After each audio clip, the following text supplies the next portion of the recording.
xin chào các bạn nha, chào mừng các bạn lại quay trở lại channel của mình. Thì trên tay mình hiện tại đây là một cái backplate Sovega. Mình kéo sát cái camera lại gần cái khuôn mặt khẩu của mình tí. Xin lỗi các bạn nha. Các bạn thấy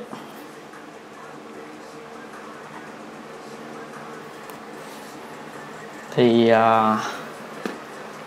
mình đang làm những cái backplate như vậy để bán cho các bạn. Thì video này mình muốn hướng dẫn các bạn có thể tự làm một cái cho mình luôn, chứ không cần phải nhờ phụ thuộc vào mình hay là cái gì cả.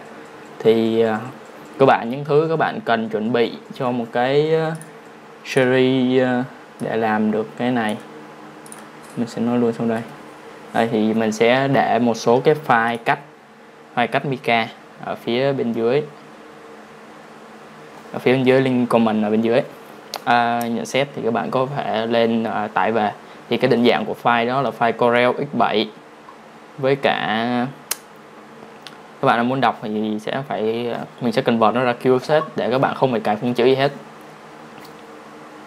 Đó, thì các bạn xuống dưới comment để download về một cái bản giống y hệt như vậy, với kích thước là 25 x 10 cm. Thì có thể để lên những dòng Vega nó hơi dài. Còn bạn nào muốn nó ngắn, Vega các bạn ngắn thì các bạn phải nhờ bên cắt mica hoặc là cắt decan, họ sẽ chỉnh sửa lại cho các bạn một tí để có thể vừa được cái backplate của bạn. Tiến vào trong sâu hơn, thì sau khi mà chúng ta cắt được cái backplate, những cái tấm mica như vậy, thì mình sẽ bắt đầu lắp ráp nó và thao tác. Nói chung việc lắp ráp backplate cũng khá là dễ dàng thôi. Thì cơ bản là các bạn sẽ ốp hai miếng mica vào với nhau và dán súng kéo sắt để dán một mặt, ốp mặt kia lên. Xong rồi chúng ta sẽ gắn led. Và các bạn nào có thể mua loại mica dán sáng. Đây các bạn thấy đây là mica trong, nhưng mà mình đã mài nó, mình sử dụng giấy nhám. Trong video mình sẽ có hướng dẫn, mình không hướng dẫn cái phần chà giấy nhám đó, nhưng mà mình sẽ làm cho nó nhám bằng cái giấy nhám. Các bạn đánh lên bề mặt này nó nhám và nó sẽ dẫn sáng như vậy đó. Hoặc là các bạn nào sử dụng mica dẫn sáng cũng được, nhưng mà loại đó thường rất là ít chỗ bán, họ sẽ bán theo mét. Mình sẽ để xa cái camera đó để chém gió xíu. Đây các bạn thấy là sau khi mà mình tại vì trên cái tấm backplate này các bạn thấy là khu vực này là khu vực vàng ánh kim, vàng bạch kim, kim loại á, màu vàng á, chu vàng á, hiểu không? Giống vàng 99,69%. Đó thì mình sẽ sử dụng là giấy decan dán vàng và dán nó lên. Sau khi dán xong thì chúng ta sẽ tiện đó mình sẽ đánh giấy nhám luôn. Còn các bạn làm thế nào để dán được cái decan lên cái backplate là các bạn cứ dán hết nó lên một mặt. Xong rồi chúng ta sẽ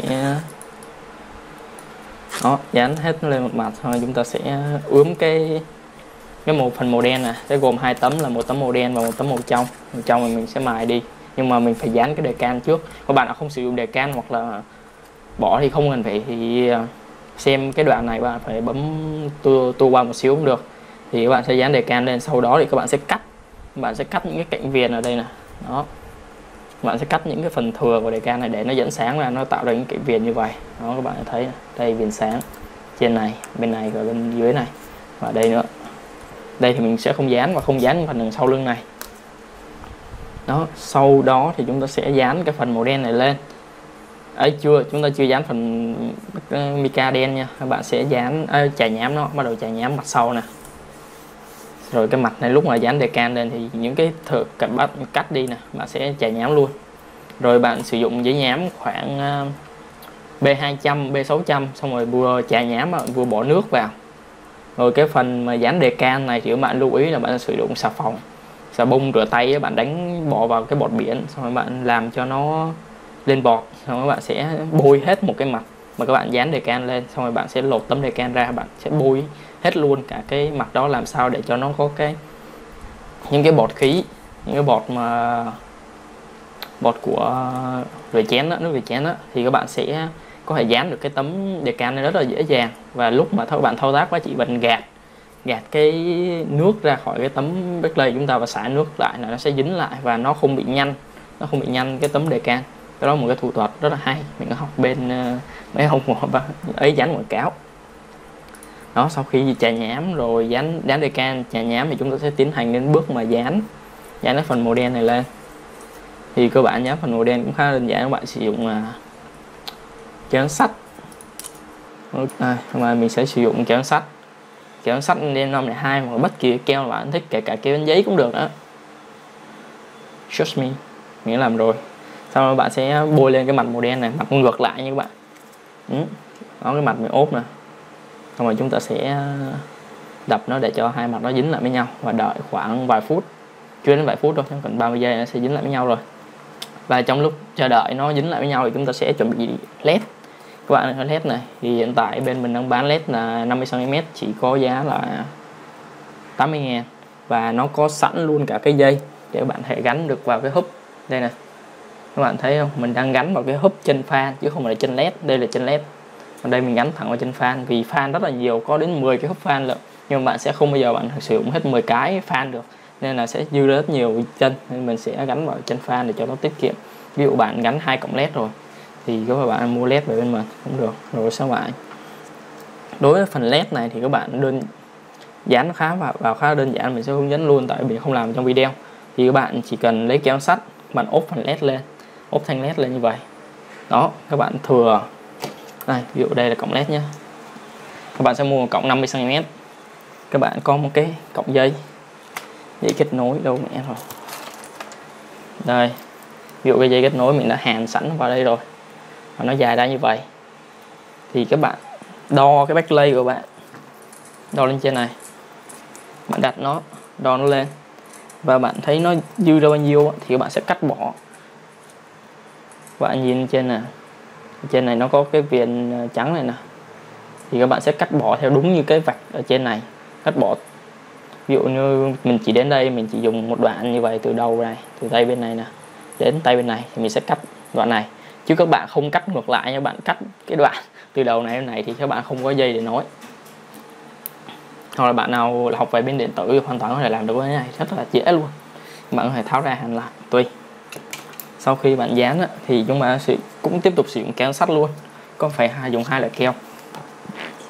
Lúc trước mình chỉ dùng một loại keo là keo sắt thôi, nhưng mà rất nhiều khách hàng phản ánh là nó hay bị bung ra, mấy cả họ đẩy cái là nó sẽ bị đứt cái mặt ra, nên mình sử dụng 2 loại keo, một là keo sắt và 2 là keo dán nến. Đây, một combo này chỉ có 90.000, mình có 50 cây keo bắn nến này và một cây súng này. Và bữa mình mua hình như là 90 mấy ngàn là có 2 cây này và 100 mấy chục cây nến này nè, rất là rẻ, nên em mua về nghịch phá cũng được.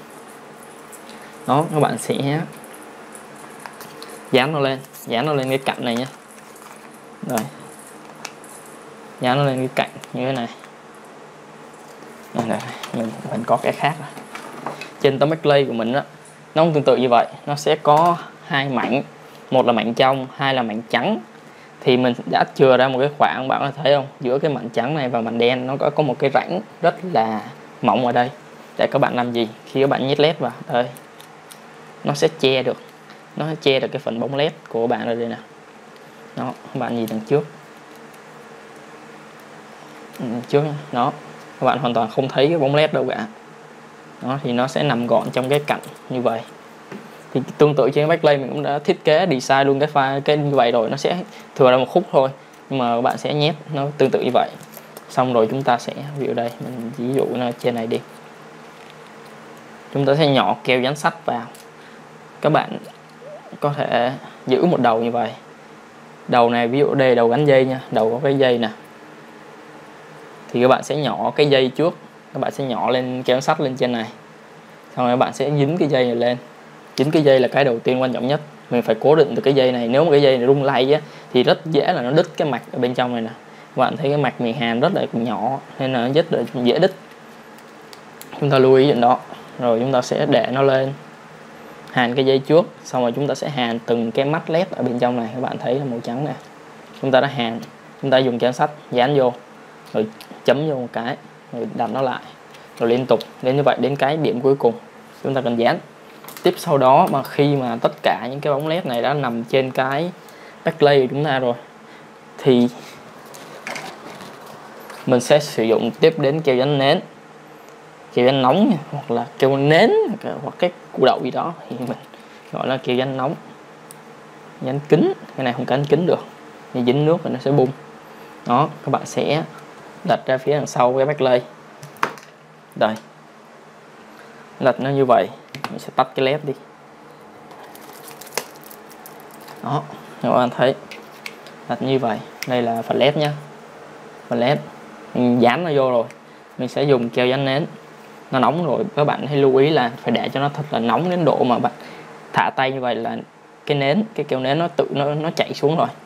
Thì chúng ta sẽ bóp và di từ vừa bóp vừa di để nó lấp đầy những cái khoảng trống ở giữa cái khu vực của cái mặt này. Đó, cái mặt ở trong này nè, mấy cả cái này nó phải dính lại với nhau, nó thật chắc chắn. Và cái tác công dụng thứ hai của keo nến á, khi mà nó dính như vậy á, nó sẽ tạo ra một cái lớp keo silicone này thì nó đục. Các bạn thấy nó đục không? Thì nó đục sẽ dẫn sáng tốt hơn để có thể hắt vào cái backplate của bạn, dẫn đến ánh sáng ở trong backplate của bạn sẽ đẹp hơn rất là nhiều, và nó sẽ đều, nó không bị thiếu. Ok, đó, cơ bản này làm một cái backplate quá là easy luôn. Sau đó thì làm thế nào để các bạn có thể đặt được cái backplate lên trên VGA. Thì mình thiết kế backplate là mình sẽ không sử dụng ốc vít, vì nó có thể nhiều loại VGA khác nhau, sẽ có những cái mà con ốc nó nằm ở những vị trí khác nhau, nên chúng ta không sử dụng ốc vít, và kèm theo đó là sẽ mất luôn đi bảo hành. Nên là mình sẽ sử dụng cái đó thông dụng, keo hai mặt. Bằng keo hai mặt thì nếu các bạn mua sản phẩm của mình thì bên trong cái hộp chắc chắn sẽ có một cái đoạn keo hai mặt. Nó có thể ngắn thể dài, nhưng mà mình sẽ hướng dẫn cho các bạn rất là đơn giản thôi. Ví dụ đây, keo hai mặt đúng không? Nó rất là mỏng, nhưng mà khi mua của mình là mình sẽ gập nó làm 3 đoạn. Gập nó 3 đoạn nó sẽ dày lên. Và khi các bạn đặt lên con VGA, đéo có gì để ví dụ cho các bạn. Mình đang cầm trên tay cũng khá là khó khăn cho mình, tại vì cái dây của mình nó khá là ngắn, các bạn thông cảm nhé. Xem video và tưởng tượng ra, có gì cứ comment phía dưới mình sẽ cố gắng giải đáp. Đây, mình sẽ lấy con bàn phím. Backplate này nó gồ ghề như kiểu con bàn phím của mình nè. Thì khi mà các bạn đặt, ví dụ nó có những ốc đi, đặt cái backplate lên, dán keo vô rồi nha. Ví dụ cái đoạn keo mình chỉ cho là nó dài khoảng nhiêu đây thôi, thì làm sao để bạn phải gắn được? Rất là đơn giản. Tại sao bạn không nghĩ là một là cắt đôi, hai là các bạn sẽ cắt ba nó ra, vì chúng ta không sử dụng nhiều keo các bạn. Ok, đó, mình sẽ đặt nó lên trên này. Mình sẽ đây, ví dụ đây cái phần VGA đây, thì trên VGA có những cái điểm mà nó chắc chắn là phải có linh kiện, thì chúng ta sẽ né những cái điểm đó ra, chúng ta dán keo hai mặt lên trước. Nên cái điểm mà không có linh kiện ở trên cái mặt đằng sau con VGA thì chúng ta sẽ dán lên. Sau đó chúng ta mới đặt cái backplate này. Thì làm thế nào các bạn đặt cái backplate này chuẩn nhất? Thì các bạn sẽ để tay như vậy. Đó, các bạn tay các bạn song song với cái cạnh này nè, các bạn đặt, và đến khi mà nó, thấy chưa, bạn sẽ để vào, ép hai cái vào nhau và nó sẽ dính. Và đảm bảo làm thế nào để dính được, các bạn phải tháo con VGA ra nha. Ví dụ mấy con VGA nặng á, thì có thể là nó vẫn dính, nhưng mà nó dính không chắc, tại vì cái backplate chỉ cần các bạn cố định nó lên trên nó thôi, không cần nó xê dịch. Ví dụ bạn nghiêng cây thì nó không bị lật lên là xuống, chứ không phải là các bạn cầm cái backplate và bạn nhấc lên. Thì những con VGA nhẹ thì hoàn toàn nó làm điều đấy, thì nó băng keo của mình khá là dính, khá là chắc, và tháo ra cũng khá là dễ. Là bạn cho cạc VGA bạn nóng lên hoặc mở máy tầm 15 phút là bạn phải nhấc ra rất là nhẹ nhàng. Đó, bạn sẽ đặt nó lên như vậy và nó dính, thì các bạn sẽ cầm backplate, bạn kéo lên, bạn nhấc lên mà cái backplate nó không rời ra ngay lập tức như kiểu như vậy. Ok rồi đó. Và sau đây là khi mà cái backplate mình sẽ đặt nó lên trên cái máy tính của mình, để xem cái độ chốt của nó thế nào. Rồi mình sẽ mở máy và đặt nó lên. Này các bạn thấy là mình đặt nó chưa vừa, nhưng mà nó vẫn ok, khá là sáng. Ok, xin cảm ơn tất cả các bạn đã theo dõi video lần này của mình.